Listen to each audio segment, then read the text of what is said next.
Welcome back. You're still tuned in to News and Views. Myself, Salayelo Makwidiri. And there's a global conflict that is hitting close to home. And that's what we're going to be unpacking right now in our hashtag Africa Focus feature. The war that the United States of America and Israel have initiated against Iran is seeing ripple effects all across the world. It has triggered global oil supply crisis with disruptions to key routes like the Strait of Hormuz, pushing fuel prices sharply higher worldwide. And it's affecting some of the most vulnerable nations in the world, and one of those being Malawi. The impact has been immediate and quite severe.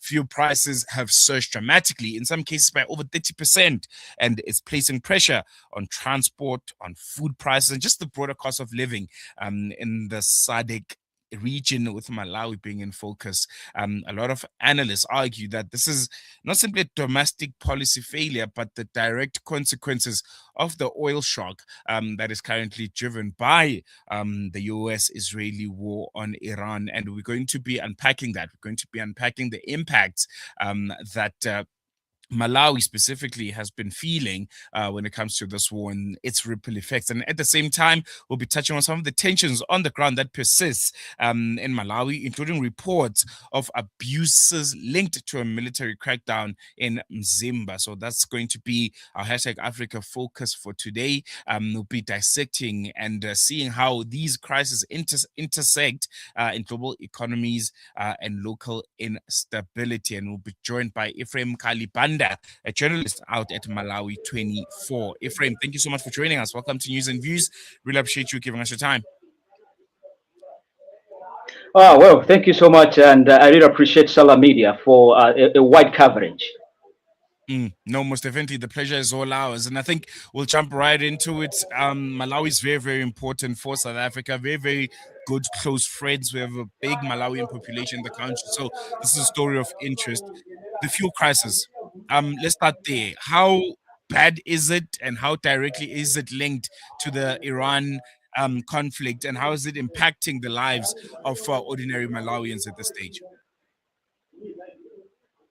Well, in fact, the fuel crisis here in Malawi is quite huge, and we have seen different places where they pump or pump people. They go and fuel their vehicles and the like, being queues. A lot of big queues are there, long queues are there, and the prices of transport has raised tremendously. Raised. You find a distance whereby people used to pay at least 10,000 Malawi kwacha now has gone up to 100%, because people are able now to pay a distance of 10,000, are paying at 20,000. A distance where they used to pay 15,000, it has gone up now to 30,000. So you can see that it has brought a lot of impact with the raise of this fuel. And the other thing is that commodities. It's like fuel determines the price of the commodities on the market. So if the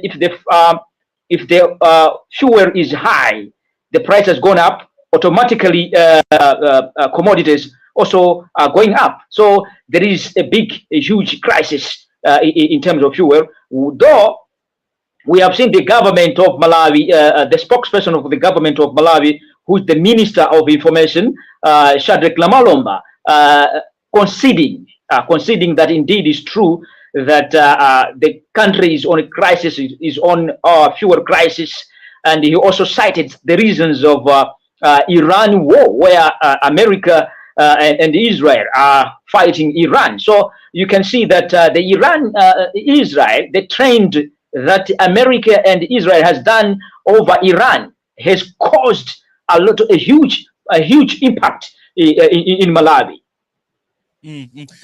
Let's talk about the response from government.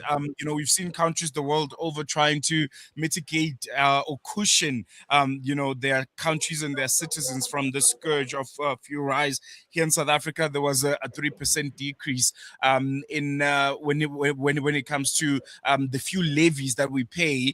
In other countries, people are working from home, schools are closed. From Malawi's point of view, has there been any kind of changes, try and mitigate, to try and cushion the ordinary Malawians from this price hike?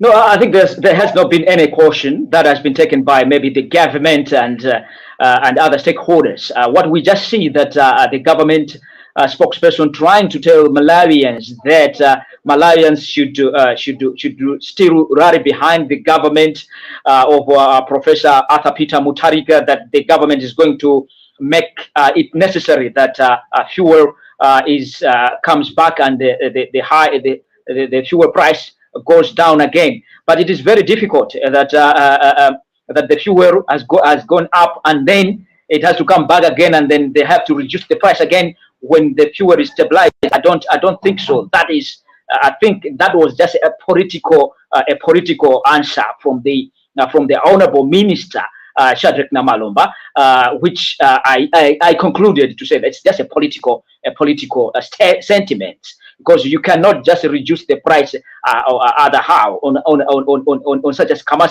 circumstances. No. So the impact, the solutions are not yet being known here in Malawi. That what will be the solution to Malawians, because that are suffering are the ordinary Malawians who are suffering, not these people who have got these who are talking, these ministers that are using taxpayers' money.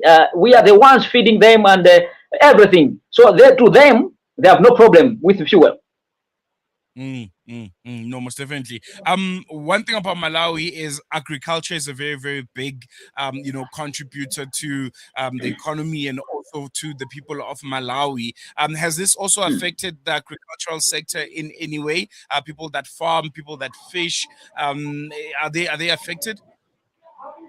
On the other way around, we might say that they might be affected, because you need to transport your commodities from one place to another, from where you produced to the market. So with this high fuel price, it has really affected the agricultural productivity, because how would you fare your produce to the market, to find the market? So indeed, it has also affected agriculture in some other way around.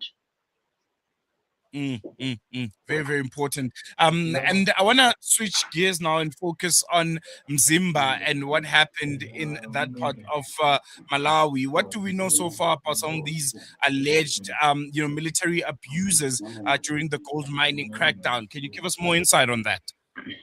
Yeah, indeed, it's true that in the northern part of Malawi, specifically the district is Mzimba districts, where the place called Kamchocho, where there are miners, and the report that we got is that the military, the MDF, the Malawi Defense Force, were invited, taxed with the committee, that committee which is set aside to find out that the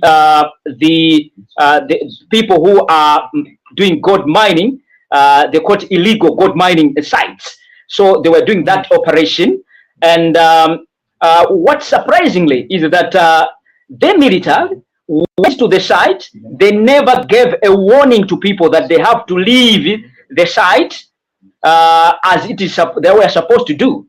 Understand that being a security journalist, this is what they are supposed to. The military was supposed to do, to inform the communities that we are giving you 2 days or 24 hours to leave, to vacate this place before they start their operation. But very unfortunate is that these militants, they went to the site around 1 a.m. on the 7th April, 1 a.m. and ambushed the people as if they are terrorists. And women were running away with naked. So you can see how the military acted brutality. That's the brutality indeed. They acted as if it is a war zone, where it's not a war zone. Yeah, so several organizations are calling up the Malawi Human Rights Commission to come in and investigate the issues, so that people get their rights, because they were disturbed. And we are told, we have the interviews that we went to the site, that the militants, they also stealed from the people. They steal the Mm, money from the people. They steal the commodities from the people. So people wonder to say, is this the military that goes to DRC Congo for peacekeeping? And they are well trained for peacekeeping. And why now acting in a brutality way, acting, destroying, burning people's shelters around that area, even the houses of the people who are near that gold mine site. Just how severe is the scourge of illegal gold mining in Malawi? I know here in South Africa, it's quite a huge problem. They are called zamazamas here in South Africa, and the country is finding it difficult to deal with it. From Malawi's point of view, is it also a scourge? Is this something that's very, very hard to deal with? Is it widespread as it is here in South Africa? Yeah, it is a widespread here. That there are no measures, there are appropriate measures that have been put in place to make sure that these people who are doing this gold mining, they're being protected, or they're being given the right. The problem that we have also noted is that the government of Malawi, for them to provide a license to indigenous Malawians, it's too difficult. It's too difficult to give a license, a mining license. Currently, the government is not issuing licenses. They cut it off. So you can see that in most areas in Malawi, there are gold, but it's an issue of putting proper measures to make sure that those Malawians also who are able to mine should benefit.